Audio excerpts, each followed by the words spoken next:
अक्सर देखा जाता है कि समझिए समावेशी राजनीति की बात करते हैं और समावेशी राजनीति की बात करते हुए भी आप जो है सारी जातियों को एडजस्ट करने की कोशिश करते हैं, जातीय समीकरण बिठाते हैं कि किस जाति के व्यक्ति को हम यहाँ टिकट दें, और टिकट देते समय ये भी देखते हैं कि किन की संख्या उस कंस्टिट्यूंसी में ज्यादा है। बिहार में, बिहार से ही उदाहरण देता हूँ, बिहार में ज्यादा क्लियरिटी है कि दलित समाज के लिए सीटें आरक्षित है, दलितों के, ये दलित इस पे खड़े हो। अब दलित में भी कई जातियां हैं, बिहार में तो महादलित और दलित कर दिया है, लेकिन कंस्टिट्यूंसी में दलित महादलित नहीं है, वहां सब दलित है। अब महादलित में भी कई जातियां हैं, दलित में भी कई जातियां हैं, लेकिन रामविलास पासवान की जो विरासत है और जो लेकर के चल रहे हैं चिराग पासवान, वो उसमें पासवान डोमिनेटेड पूरा का पूरा खेल है। आपस में ही अपने बहनोई को दे दिया टिकट, तो अभी अशोक चौधरी जी की बेटी को एक टिकट दिया, एक टिकट पे खुद लड़े, 3 रिजर्व सीट पे लड़े वो, तो 3 में 2 खुद हो गए और एक अशोक चौधरी जी की बेटी को दे दिया। अशोक चौधरी जी पासी समाज के आते हैं। दूसरी तरफ देखिए कि मांझी जी को लीजिए, तो मांझी जी मुसर समाज से आते हैं, और दोनों जो कोटा विदिन कोटा का जो जिक्र आया था, आप गौर कीजिएगा कि कोटा विदिन कोटा में दोनों के स्वर अलग अलग थे। चिराग पासवान ने कहा कि कोटा विदिन कोटा नहीं होना चाहिए, मांझी कह रहे हैं कि कोटा विदिन कोटा होना चाहिए। तो ये एक बड़ा संकट है। वैसे ही ओबीसी में देख लीजिए कि ओबीसी में जो जातियां, खास करके जो जो जो कुर्मी, यादव, कोयरी और जो है बनिया, ये चारों में ही कितना झगड़ा है। आप जो है ओबीसी कह करके यादवों को अगर 10 सीटें दे देते हैं 15 सीटों में से, और 5 में बाकी 3 को देते हैं, तो फिर गड़बड़ी क्रिएट होती है। फिर यादवों के भीतर भी है कि ये मंझलौट है, कजरौट है, पता नहीं क्या क्या है, हीर है, क्या क्या, उसमें फिर वर्गीकरण है।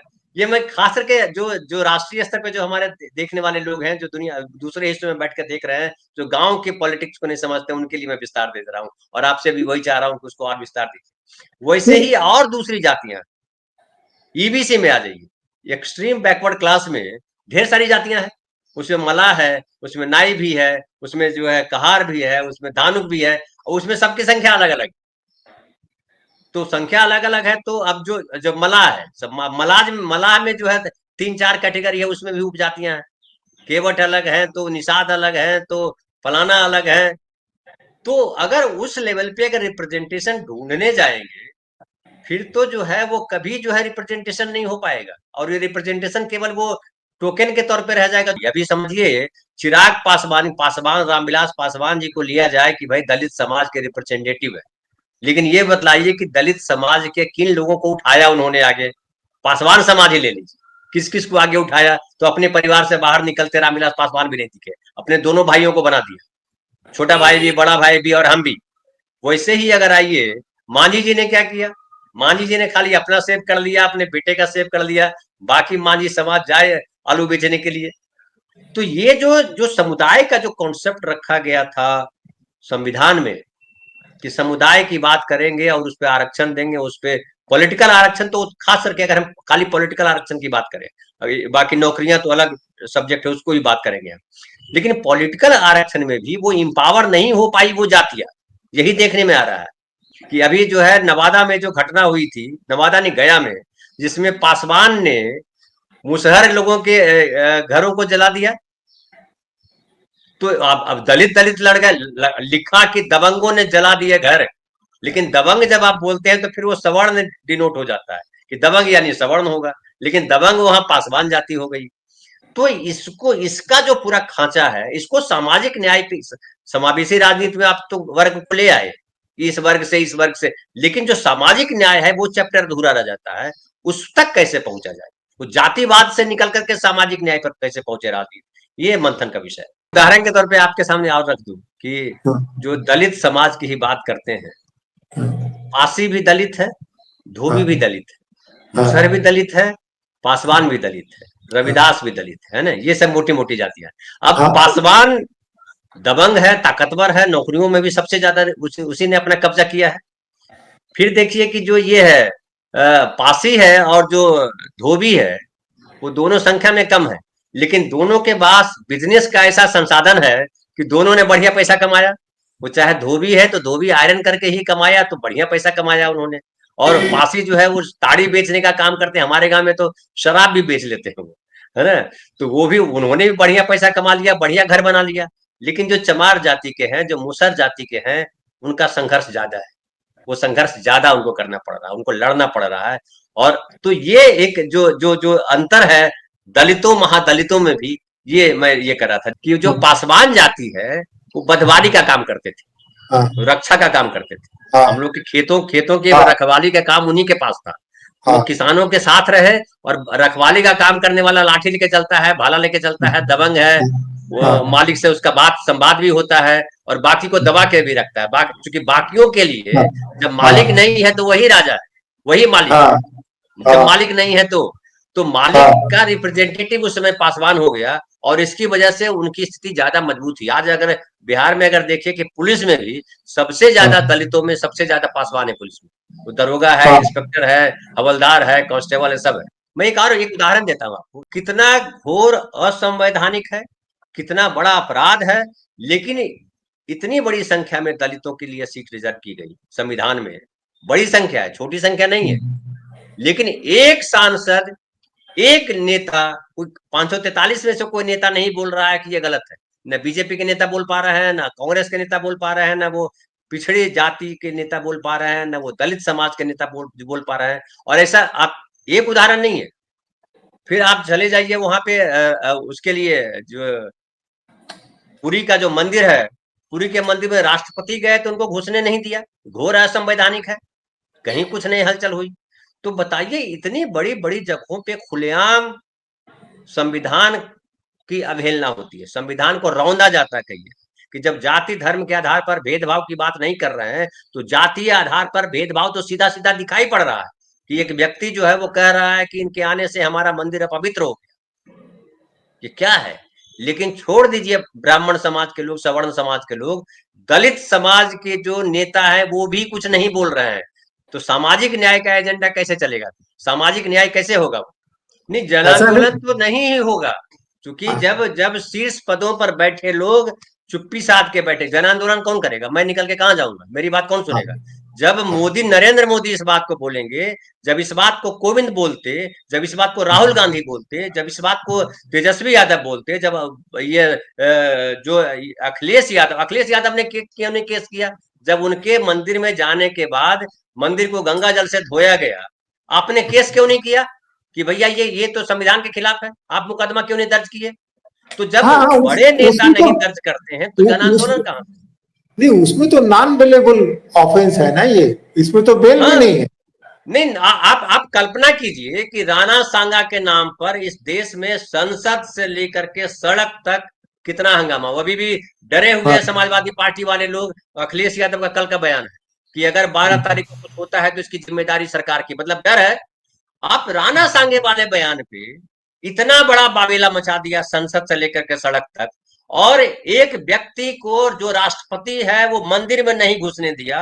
एक व्यक्ति जो मुख्यमंत्री रहा है उसके मंदिर में जाने के बाद आप उसको धुलवाते हो गंगा जल से, जो नॉन अवेलेबल है, जो घोर असंवैधानिक है, उस पर आप कुछ चर्चा ही नहीं करते हो।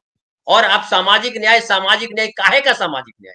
ये तो ढोंग है, जिसे सामाजिक समरसता बोलते रहता है आरएसएस वाला, जिसे समावेशी राजनीति बोलते रहते हैं कांग्रेसी, जैसे सामाजिक न्याय बोलते रहते हैं ये समाजवाद। तो आप सामाजिक न्याय, सामाजिक समरसता और समावेशी राजनीति, तीनों ढोंग है। तीनों का हासिल मुझे लगता है कुछ नहीं है। जब राष्ट्रपति के साथ इस तरह की घटना होती है, जब मुख्यमंत्री के साथ होती है, तो आम आदमी की क्या हैसियत है? राणा सांगा वाले तलवार निकल गई और ले बयान की दे बयान, पूरा संसद में हंगामा मच गया। राधा मोहन अग्रवाल ने ऐसे बोला जैसे लगा कि देश उलट गया, देश खत्म हो गया। राणा सांगा का अपमान कर दिया, बाप रे बाप, अब कैसे देश बचेगा? लेकिन संविधान की रोज आलोचना करते हो, रोज अपमान करते हो उसका, कि एक व्यक्ति, अभी राधा मोहन अग्रवाल के मुंह से नहीं निकलेगा बयान कि भैया ये आहूजा जो है वो कैसे धो रहा है मंदिर को, और ये बात करेंगे सामाजिक, ये कहते हैं सामाजिक समीकरण जोड़ रहे हैं। अरे तुम्हारे सामाजिक समीकरण की ऐसी की तैसी। लेकिन सबसे ज्यादा चिंता की बात है कि ये जो दलित समाज के नाम पर जो सीटों के आरक्षण का मजा ले रहे हैं, वो क्या कर रहे हैं? सबसे बड़ा सवाल तो यही है कि तुमको तो प्रिविलेज मिला है, तुमको तो कहा गया कि ये सीटें आरक्षित है।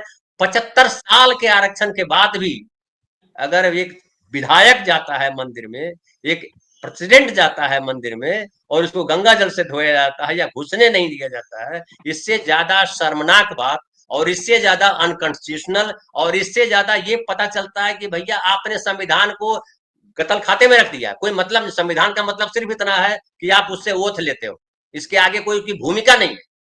विनय कांबे कह रहे हैं कि इसने दलितों की ही गलती है। आजादी के 75 साल भी जो पाखंड से बड़ा धर्म अगर तुम्हें इंसान ही नहीं समझता, तो दलितों ने उस धर्म का अपने आप में अचार डाल क्यों डाला।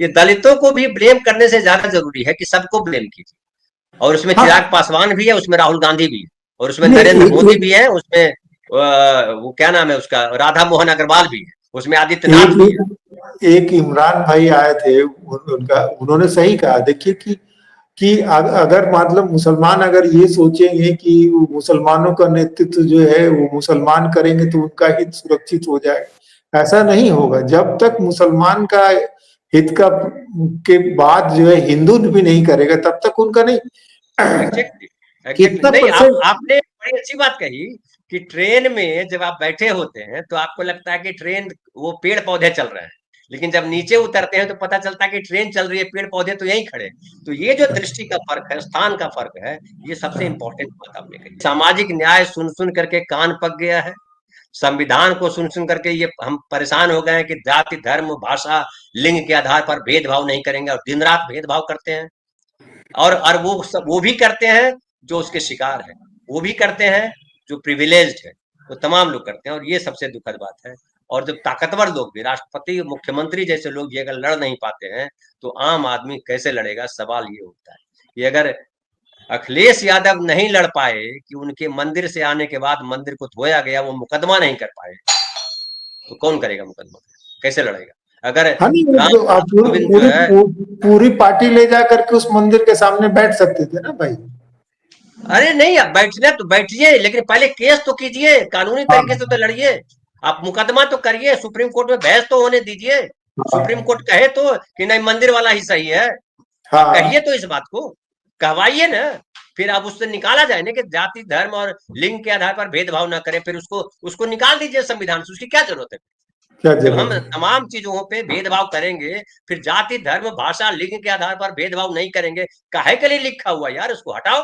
हाँ, प्रैक्टिकल सही बात। संविधान है ना, धर्म का किताब नहीं है ना कि लिख दिया है 3-4 हजार साल के लिए रहेगा, वहां तो रोज बदला जा रहा है। तो जब हाँ रोज वो इसमें सब। बदला जा रहा है तो हटाओ उसको, वो काम का नहीं है मतलब। हाँ वो संविधान को कुरान शरीफ मत बनाइए कि उसमें जो है लिखा हुआ लिखा ही नहीं, रहेगा। बदला तो जाना चाहिए कुरान शरीफ को भी, बदला तो जाना हाँ चाहिए था गीता को भी, बदला तो जाने धर्म ग्रंथों को भी। लेकिन चलिए वो जड़ है, बने रहिए, क्या करना अपने को संविधान से लेना है। हमको न कुरान से लेना है, न गीता से लेना है, न बाइबल से लेना है, हमको लेना है संविधान से, क्योंकि हम नागरिक के तौर पे बात कर रहे हैं। जब धर्म के तौर पर बात करेंगे तो सोचने जाएंगे हम कि हम हिंदू हैं तो हम गीता का सम्मान करें कि किसका सुनीता का सम्मान करें। लेकिन अभी तो हम नागरिक हैं, और नागरिक के तौर पर जब बात करेंगे तो हमारे लिए सबसे इंपॉर्टेंट धर्म जो है वो संविधान है। नागरिक होना सबसे बड़ा धर्म है, हम उसकी बात करेंगे। बहुत बहुत धन्यवाद विनय भाई, और बहुत बहुत धन्यवाद। हम फिर बात करते हैं दोपहर के समय।